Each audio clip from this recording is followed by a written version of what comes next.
Her husband abandoned her at the hospital while she was pregnant, not for an emergency, not for work, but to elope with her best friend, the woman who had held her hand through every prenatal scan, every midnight craving, every tearful prayer for a healthy delivery. But the hospital room he left her in was not the end of her story. It was the beginning of a reckoning he never saw coming. She had no car, no money, no phone charger, contractions ripping through her body every 4 minutes, and the only person who stopped, the only soul in that parking lot who turned around when she collapsed against the hospital railing, was a homeless man, torn coat, cracked shoes, a paper bag clutched in his weathered hands. He didn't just help her inside. He stayed. He sat in that hallway for 6 hours, refusing to leave until he knew she and the baby were safe. But what her husband didn't know, what her best friend didn't know, what even she didn't know, was that the homeless man she saved months earlier by giving him her last $20 outside a gas station was not who he appeared to be. He was the Trillionaire CEO, the reclusive, intensely private founder of the most powerful private equity firm in North America. And he was in that city for one reason: to sign a $10 billion deal with the very company her husband worked for. The company her husband had spent 7 years climbing. The company her husband believed would make him untouchable. But fate has a way of closing every door a betrayer thinks is open. And then, just when you think the story couldn't twist any further, her mother-in-law walked into that hospital room and slapped her across the face in front of witnesses, nurses, and one very quiet man in a torn coat sitting in the corner chair, watching everything. What the Trillionaire CEO did next will shock you to your core. What does loyalty really cost when the people you trust the most are the ones selling you out? What happens when the universe places the most powerful man in the world inside the most broken moment of your life, and he chooses to see you when everyone else looked away? And what do you do when the hand that was supposed to protect you is the very hand raised against you? Stay with me, because this story is about to change the way you see betrayal, kindness, and power forever. To dear viewers, this story will teach you that the kindness you show to a stranger in your darkest moment can become the very force that transforms your entire life. You will learn why real loyalty is proven in crisis, not convenience, and why every act of cruelty carries a consequence the cruel never anticipate. Watch till the end and drop in the comments.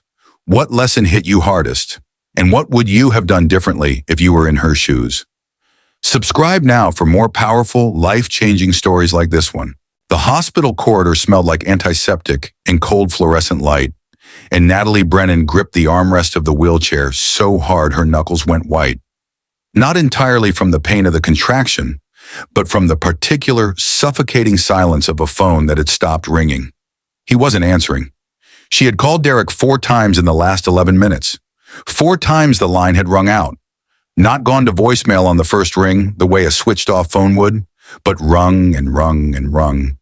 The way a phone rings when the person holding it is watching your name on the screen and choosing, deliberately with full awareness, not to pick up. But Natalie didn't know that yet. She still believed, with the last fragile thread of a woman who had given 7 years of her life to a man, that there was a reasonable explanation. A dead zone, a forgotten charger, an emergency at work. Anything.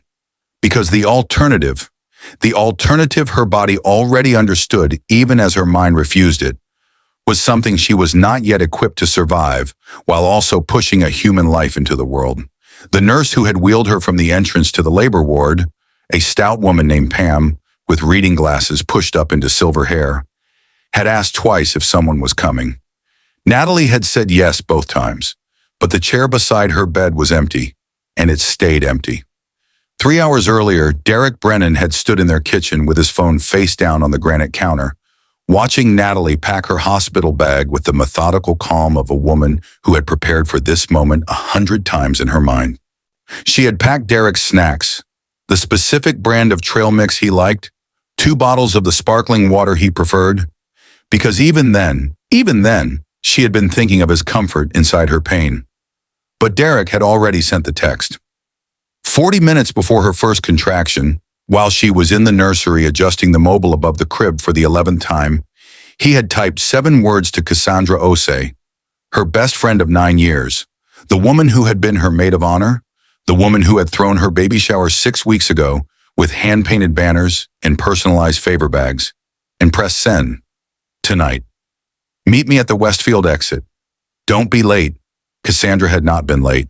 And so when Natalie's water broke at 11:42 p.m. and she called Derek's name from the bedroom doorway, said the man who answered was a performance, a carefully constructed final act of a man who had already emotionally vacated the marriage months ago, who drove her to the hospital with one hand on the wheel and one eye on the clock, who walked her to the entrance and said he needed to park the car. But he never came back to park the car. He drove it straight to the Westfield exit, where Cassandra was waiting with a packed suitcase in the trunk and a one-way flight confirmation on her phone.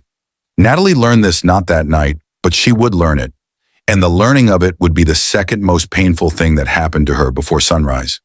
But the most important thing that happened that night began not inside the hospital, but just outside its entrance. She had been standing at the automatic doors, one hand pressed to the doorframe, the other clutching her hospital bag, waiting for Derek to pull the car around, not yet knowing he was already 4 traffic lights away and accelerating, when a contraction hit her so hard and so suddenly that her knees buckled and the bag slipped from her shoulder and scattered across the wet pavement. She did not cry out. She was the kind of woman who absorbed pain quietly, who had learned early that showing pain only gave certain people satisfaction. But someone saw her anyway. He was sitting on the low concrete ledge beside the hospital entrance. A homeless man in a torn charcoal coat, the collar turned up against the November wind. He had a paper bag beside him and cracked leather shoes that had separated at the left sole. He was the kind of man that most people's eyes slid right past, and the kind of invisible that cities manufacture in large quantities and then pretend not to notice. But he noticed her. He was on his feet before she had finished steadying herself. He gathered the contents of her bag from the wet ground, the onesies, the insurance card, Derek's trail mix. With careful hands, placed everything back in order and looked at her with eyes that were startlingly calm and startlingly aware. "Is there someone inside waiting for you?" he asked. Natalie looked back at the empty driveway where Derek's car had been. "There's supposed to be," she said. The homeless man studied her face for one long moment, the kind of look that sees past the answer into the truth beneath it. And then he picked up her bag, offered his arm, and said 4 words that would echo in her memory long after everything else about this night had been rewritten by what came after. "Then I'll go with you." And somewhere in the locked archive of his mind, behind 45 days of cold benches and paper bags and deliberate invisibility, the Trillionaire CEO of Westbrook Capital filed Natalie Brennan's face under a category he kept private, a category he had only ever added 3 names to in 20 years of watching how human beings treated each other when they thought no one powerful was watching. He filed her under. Remember this one. But neither of them had any idea yet just how much remembering would cost the people who had left her standing in the rain. Natalie Brennan delivered her daughter at 4:17 a.m. The baby arrived the way all genuinely important things arrive, without fanfare, without the people who should have been there, and with a kind of quiet authority that silenced every other noise in the room. 7 pounds, 2 ounces, a full head of dark hair, a cry so clean and certain it sounded less like distress and more like an announcement. Pam, the silver-haired nurse, placed the baby on Natalie's chest, and Natalie held her with both arms and said nothing for a very long time. But the silence was not empty. It was the kind of silence that a woman fills when she is simultaneously the most broken and the most whole she has ever been in her life, when she understands, without anyone explaining it, that the thing she has just done, she has done entirely alone and entirely enough. And in the corridor outside the delivery room, the homeless man was still there. He had not moved from the blue plastic chair against the wall, the one nearest the door, the one he had chosen with the quiet deliberateness of a man who understands that proximity matters when someone is in danger. He had not slept. He had refused the vending machine coffee a night shift orderly had offered him at 2 a.m., not out of pride, but because he had been listening, tracking every sound from behind that door, with the focused attention of someone for whom other people's crises were not background noise. But the corridor was not entirely quiet either. At 3:08 a.m., a hospital administrator, a trim man in his 40s named Gerald Walsh, who worked the overnight shift and walked the floors twice per night with a clipboard, and the authority of someone who had once been told he had managerial energy, had stopped in front of the blue plastic chair and stared. He stared for 4 full seconds.